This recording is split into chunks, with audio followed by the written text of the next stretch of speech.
দ্বিতীয় মেয়াদে মার্কিন প্রেসিডেন্ট হিসেবে দায়িত্ব নিয়েছেন ডোনাল্ড ট্রাম্প। তার এই ফেরা বৈশ্বিক রাজনীতি ও অর্থনীতিতে যে বড় ধরনের পরিবর্তন আনবে তার আভাস আগেই মিলেছিল। দায়িত্ব নেয়ার পরই যার প্রমাণ মিলতে শুরু করেছে। ইতোমধ্যে চীনের ওপর নতুন করে বাড়ানো শুল্ক স্থগিত রাখার আদেশ দিয়েছেন ট্রাম্প, বাতিল করেছেন জলবায়ু চুক্তি। বিশ্লেষকরা বলছেন ট্রাম্পের শাসনামল আন্তর্জাতিক বাণিজ্যে নতুন রূপ দেবে, যা প্রভাব ফেলবে বিশ্বজুড়ে লাখো মানুষের জীবনযাত্রায়। ডেস্ক রিপোর্টে বিস্তারিত। 250-টিরও বেশি ডিজাইন অপশন নিয়ে ওয়ালটন স্মার্ট ফ্রিজ, বোঝে আপনার প্রয়োজন। The Office of President of the United States. The Office of President of the United States. And will, to the best of my ability. And will, to the best of my ability. যুক্তরাষ্ট্রের 47তম president হিসেবে সোমবার দায়িত্ব নিয়েছেন Donald Trump. তার সামনে রয়েছে মূল্যস্ফীতি নিয়ন্ত্রণ, শুল্ক আরোপ, কর হ্রাস, সরকারের ব্যয় কমানোর মতো এজেন্ডা।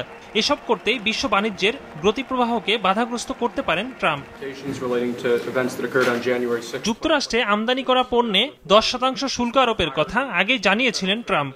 ক্ষমতা গ্রহণের প্রথম দিনই কানাডা মেক্সিকোর বিরুদ্ধে শুল্ক আরোপের ঘোষণা দিলেও তা পিছিয়ে 1 ফেব্রুয়ারি থেকে কার্যকর করার নীতিগত সিদ্ধান্ত নিয়েছেন তিনি।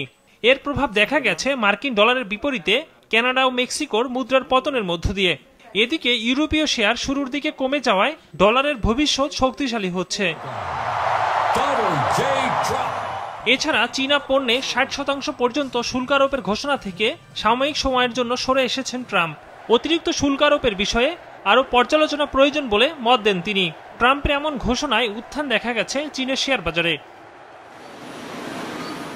বর্তমান এআই বিপ্লবের অন্যতম নিয়ামক চিপ। এই চিপ তৈরিতে প্রয়োজন বিভিন্ন রেয়ার ম্যাটেরিয়ালস, যার 99%-এর বাজার চীনের নিয়ন্ত্রণে। বাণিজ্য যুদ্ধের দামামায় এই চিপ হতে পারে সবচেয়ে বড় হাতিয়ার। দুর্লভ ম্যাটেরিয়ালসের বিকল্প উৎস হিসেবে গ্রিনল্যান্ড নিয়ন্ত্রণের হুমকি দিয়েছেন ডোনাল্ড ট্রাম্প।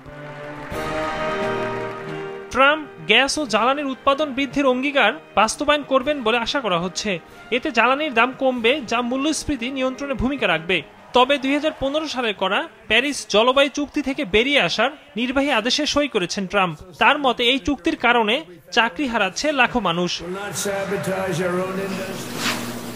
এদিকে জন্মগত নাগরিকত্বের সংজ্ঞা নির্ধারণের আদেশ বাতিলের ঘোষণা দিয়েছেন ট্রাম্প। সাথে অবৈধ অভিবাসন বন্ধে সীমান্তে জরুরি অবস্থা জারি করেছেন।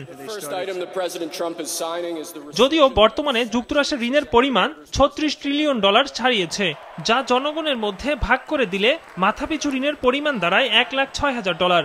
শুধু 2024 সালে ঋণ বেড়েছে 2.5%। ইকরামুল ইসলাম খান, বিজনেস রিপোর্ট, মাছরাঙ্গা টেলিভিশন।